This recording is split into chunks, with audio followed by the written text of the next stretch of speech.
Direction la Suisse maintenant, où une nouvelle loi sur le traitement des animaux vient d'être votée. On dit parfois que la Confédération préfigure ce qu'il va se passer en France. Eh bien, regardez bien ce qui va suivre, ce n'est pas une blague. Les poissons rouges devront être assommés avant d'être tués, les hamsters devront être achetés en couple pour éviter la solitude. Tout est réglementé dans les moindres détails. Frédéric Monteil. La très sérieuse Assemblée fédérale suisse en est convaincue. Un animal seul est un orphelin triste ou un célibataire déprimé. Pour y remédier, obligation depuis lundi de les acheter par paire. L'idée est certes généreuse, mais elle ne tient pas compte de certaines réalités. L'hamster, ça sera plus délicat de le vendre par deux, parce que ça reste quand même solitaire, et puis souvent à deux, ils s'entretuent aussi.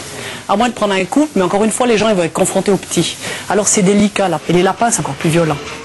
Deux animaux plutôt qu'un, cela risque de coûter cher aux clients un peu perturbés. Je vais pas en acheter un deuxième parce que je pense qu'il y a trop de risques vis-à-vis du deuxième compagnon. En fait, il risque de se faire lyncher ou bouffer, quoi.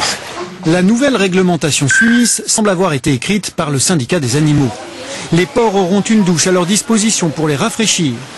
Les chevaux devront, je cite, avoir des contacts visuels, auditifs et olfactifs entre eux. Les éléphants mâles auront droit à un box d'au moins 30 mètres carrés, 2 fois moins pour les femelles, pas très galant. Les pêcheurs n'ont plus le droit de rejeter leurs prises vivantes, quasi obligation de les manger. Enfin, se débarrasser de bubules en le jetant dans les toilettes, impossible, les Suisses devront étourdir leurs poissons rouges ou les assommer avant leur mise à mort.